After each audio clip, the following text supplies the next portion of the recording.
জয় সুখ হরি, জয় সত্য হরি, জয় শ্রী নীলকান্ত ঠাকুর। আজকে আবার আপনাদের সামনে আসতে পেরেছি একটা লীলা নিয়ে ঠাকুরের।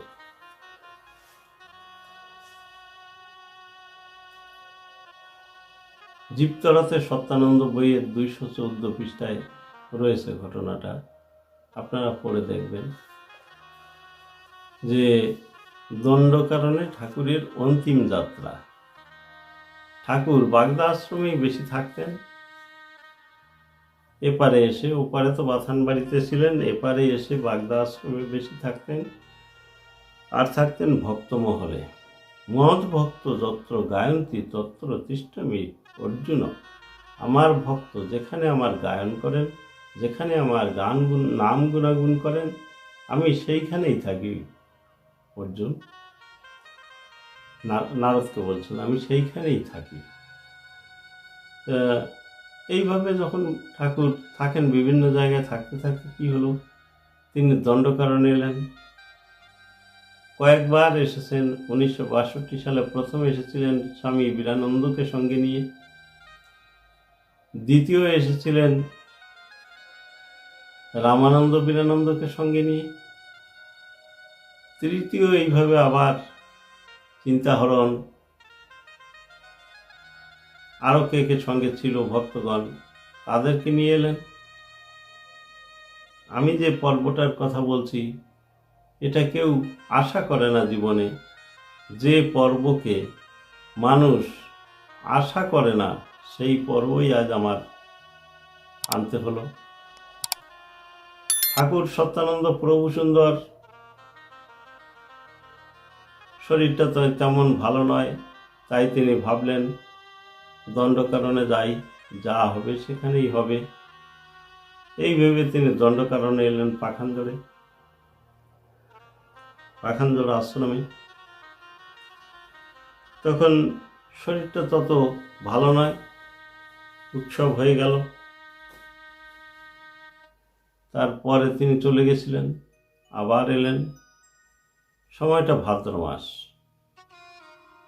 এবার ঠাকুর কি করতেন, ঠাকুর যখন দেখতেন এই বড় আশ্রমে ভক্তবৃন্দদের অনেক ভিড়, তখন তিনি অজ্ঞাতবাসে চলে যেতেন।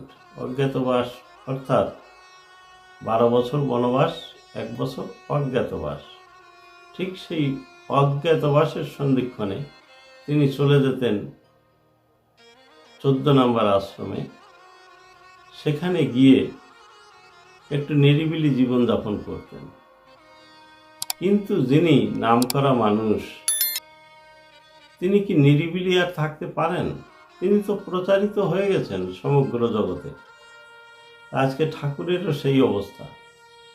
ঠাকুর 14 নম্বরে গেছেন, সেখানে সুস্থ রয়েছেন এবং ভাবছেন ধ্যানের একান্ত নিরিবিলি স্থান মিলেছে, আমি এইখানে একটু ধ্যান করি বা চুপচাপ থাকি। তখন ওই এক একজন ভক্ত যখন দেখে বড় আশ্রমে ঠাকুর নেই, তাহলে তো ছোট আশ্রমে গিয়েছে নিশ্চয়ই, চলে আসে হাঁটতে হাঁটতে। বেশি দূর না তো, চিত্রকূট অযোধ্যা নহে তো বহুদূর, ভরত ভ্রাতার ভক্তি আমাতে প্রচুর। রামচন্দ্র বলেছিলেন কথাটা। চিত্রকূট আর অযোধ্যা তেমন বেশি দূর ছিল না। আজকে বড় আশ্রম, পাখানজোড়ের বড় আশ্রম আর 14 নম্বরের ছোট আশ্রম, দূরে তেমন ব্যবধান না, 4 কিলোমিটারের ব্যবধান। তাই মানুষ চলে আসেন, চলে এসে ঠাকুরের সঙ্গে দেখা করেন, সঙ্গ নিতে থাকেন, সঙ্গ সুখ পেতে ইচ্ছা করেন। যাই হোক, সেই অবস্থার মধ্যে দিয়ে বিভিন্ন ভক্ত রয়েছেন আশ্রমে। তখন সুশীলা বলে ঠাকুরের ভক্ত, তিনি রয়েছেন। চিন্তাহরণ রয়েছেন। আর ঠাকুরকে একটু সেবা শুশ্রূষা বা স্নান আহ্নিক করানো, এগুলো করিয়ে দিয়ে যান ওই 68 নম্বর গ্রামের, পাখানজোড় 68 নম্বর গ্রামের যতীন হালদার। তিনি কি করেন, ওই ঠাকুরকে পরিচর্যা করেন। পরিচর্যা করে আবার চলে যান বাড়ির কাজে, সংসারী জীব তো। যাই হোক, এইভাবে চলতে থাকলো। সেদিনও এসেছিলেন, অনেক কথাবার্তা হয়েছে, কথাগুলো দেখি ধীরে ধীরে বলতে চেষ্টা করব। ইংরেজি 1974 সাল, শ্রাবণ মাস, বর্ষা আর বর্ষা। ঠাকুর হাওড়া স্টেশন থেকে রওনা দিয়েছেন এবং ভক্তদেরকে তখন বলেছিলেন, আমি বাগদা আশ্রমে আর আসবো না রে, বাগদা আশ্রমে আমি আর আসবো না। ঠাকুর দ্রুত স্টেশনে পৌঁছে দেখলেন শ্রী বীরানন্দ অপেক্ষা করছেন। শ্রী বীরানন্দের কাছে ঠাকুর ছিলেন না তখন, ঠাকুর ছিলেন অন্য জায়গায়, অন্য ভক্তদের কাছে। স্বামী বীরানন্দ অপেক্ষা করছিলেন। তখন ঠাকুর স্বামী বীরানন্দকে জড়িয়ে ধরে হাউ হাউ, ছোট্ট মানুষের মতো হাউ হাউ করে কেঁদে দিলেন। বীরানন্দ চুপ করে থাকতে পারলেন না, তিনিও কান্না করে দিলেন। আর ঠাকুরকে সান্ত্বনা দিতে লাগলেন, বাবা কান্না করে কি হবে, যেমন ছেলেকে বাবা প্রবোধ দেয় না, ঠিক স্বামী বীরানন্দ তেমনি প্রবোধ দিচ্ছেন। পাখানজোড়ে পৌঁছানোর পরেই চারিদিকে সাড়া পড়ে গেল, ঠাকুর এসেছেন, ঠাকুর এসেছেন। ভক্তদেরও ভিড় পড়ে গেল, একের পর এক, একজন বেরোয়, দুইজন ঢোকে, এইভাবে। ঠাকুর শ্রী বীরানন্দ স্বামীজিকে খুব ভালোবাসতেন। তাহলে যখন তার অন্তিম পর্যায়ে এসে যায় কোনো মানুষের, তখন দেখা যায় আপন মানুষগুলোর কাছ থেকে বিদায় নিতে কষ্ট হয়ে যাবে দেখে আপন মানুষগুলোকে তিনি সরিয়ে দেন সামনে থেকে। যাদেরকে আপন আমরা সাংসারিক আপন বলে থাকি, সেই মানুষগুলোকে তিনি, বা যে কোনো মানুষ, মুমূর্ষু মানুষ, সেই সময় মুমুক্ষু যারা, সেই সময় তাড়িয়ে দেন, দূরে পার করে দেন। ঠাকুরও তাই করলেন, বীরানন্দকে পাঠিয়ে দিলেন। বীরানন্দ এবং স্বামী নীলকান্ত গোস্বামী দুজনকে পাঠিয়ে দিলেন বান্দে অঞ্চলে। তারা তো খুশি মনে চলে গেছেন, ঠাকুর তো বিদায় নেবেন ভেবেছেন। লোকের ভিড় এড়িয়ে থাকবার জন্য ঠাকুর 14 নম্বর গ্রামের নির্জন আশ্রমটি নির্মাণ করেছিলেন। ঠাকুর একসময় শ্রী নীলকান্ত গোস্বামী বীরানন্দকে পাঠিয়ে দেন বান্দে অঞ্চলে নাম প্রচারের জন্য, আর তিনি চলে যান 14 নম্বর আশ্রমে। এইবার ভাদ্র মাসের সময় তো, ভাদ্র মাসের গানটা মনে পড়ে যায়। ভাদ্র মাসে ভরা গান ও কুলো পাথার, কেমনে আসিবে প্রিয় জানে না সাঁতার। আজকে শ্রীরাধার মনে বিরহ ভাবের সঞ্চার হয়েছে। তিনি ভাবছেন কৃষ্ণ তো তার কাছে আসবেন, কিন্তু এই যে ভাদুরে নদী, তাই না, বিরাট চওড়া হয়েছে, এ তো এত বড় চওড়া নদী ভগবান শ্রীকৃষ্ণ কি করে পার হবেন, ছোট্ট মানুষ, কত চিন্তা, তাই না। এই ছোট যে সমগ্র বিরাট বিশ্বের চেয়েও বড়, সেই চিন্তাটা সবাই তো করতে পারে না।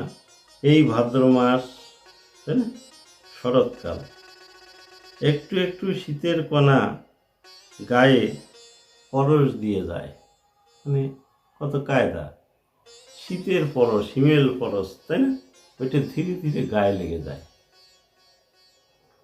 তাই রবি ঠাকুরের সেই কবিতার ছন্দটা মনে পড়ে যায়।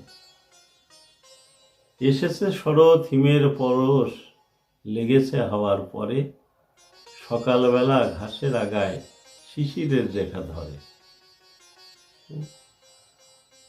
কত সুন্দর।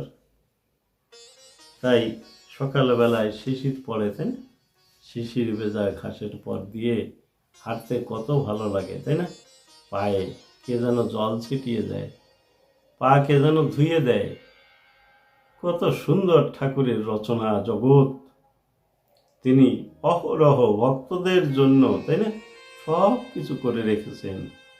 খালি ভক্ত বোঝা উচিত বা বোঝা দরকার যে আমাকে কি কি দিয়ে তিনি উপহার দিয়েছেন, এগুলো বুঝতে হবে। যে সেখানে ছিলেন দেবদাস মাস্টারমশাই। প্রথমে বসেছিলেন বিমল রায়। তিনি বসে থাকলে তখন আসলেন কি দেবদাস মাস্টারমশাই। তো দেবদাস মাস্টারমশাই রামায়ণ গান করতেন। তো বললো, বাবা দেবদাস, বাবা। তো বলে যে, মশাই তুমি আমার একদিন রামায়ণ শোনাবার কথা ছিল না? বলে, ছিল বাবা। কখন গাবো? এখন গাবো? তো বললো যে, এখন আর গাবা কি, পরে শুনবো এক সময়। বলে, বাবা কোন পালা শুনবেন? বলে, ওই যে দশরথের যে মৃত্যু হয়েছিল, পুত্র শেল বুকে নিয়ে দশরথ যে মৃত্যু মুখে পড়েছিলেন, সেই পালাটা করবা। যাই হোক, কথাবার্তা হয়ে গেল। তিনি দেবদাস মাস্টারমশাই তখন চলে গেলেন। চলে যাওয়ার পর বসে আছেন কি শ্রী বিমল রায়, ঠাকুরের প্রিয় ভক্ত, পাখান্জর নিবাসী। তাই পরবর্তী সময়ে কৃপালব্ধ স্বামীজীবৃন্দ যারা ঠাকুরের আরব্ধ কর্ম সমাধা করবার দায়িত্ব কাঁধে তুলে নিয়েছিলেন, অনলস প্রচেষ্টা দিয়ে অসাধ্য সমাধা করবার চেষ্টা করেছেন, যে কয়েকজন স্বামীজি ইতিমধ্যে শ্রী শ্রী ঠাকুরের চরণে স্থান নিয়েছিলেন, অর্থাৎ ইহলোক ত্যাগ করেছিলেন, তাদের একমাত্র সংকল্প ছিল ঠাকুরের কর্ম সমাধা করা। এই সিদ্ধান্ত তারা সবাই নিয়েছিলেন যে আমরা যখন আছি, ঠাকুর তো চলে গেলেন, ঠাকুরের যত কর্ম সব কর্ম আমরা করব। কেননা একটা প্রদীপেরও একটা ক্ষমতা থাকে বা কার্য থাকে।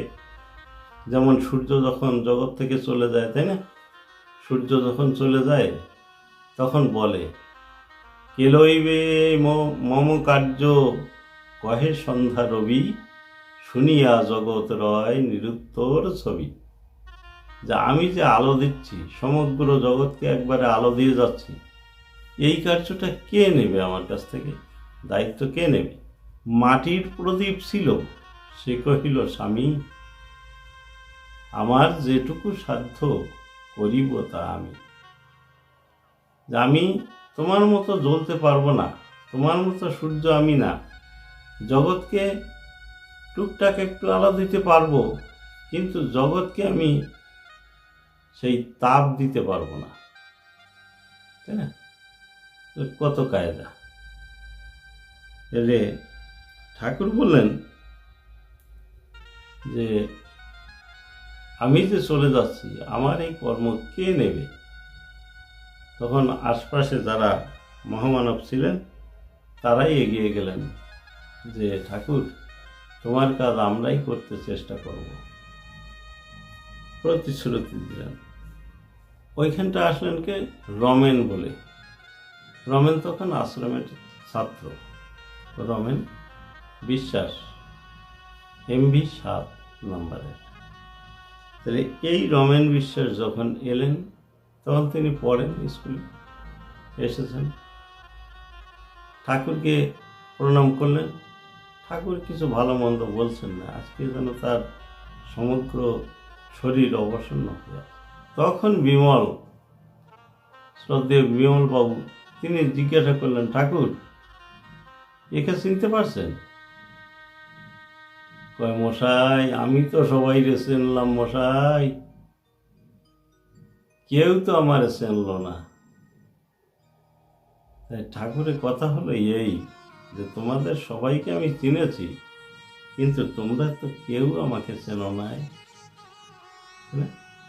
আমরা ঠাকুর ঘরে যে, তাই না, গুরু সভায় যাই, যে সেখানে বসে কি হয়, ঠাকুরের সামনে আমরা সবাই বসি, ঠাকুরকে আমরা লক্ষ্য করি, ঠাকুরের দিকে তাকাই, কিন্তু আমরা মনে করি খুব আমি বোধহয় খুব ভালো ভক্ত হয়েছি, ঠাকুরের দিকে তাকাচ্ছি। না, ঠাকুর আমার দিকে তাকিয়েছেন তো, এই জিনিসটা একবার ভাবা উচিত যে ঠাকুর কি আমার দিকে একবার তাকালেন? যদি তাকান তাহলে আমার জীবন সার্থক।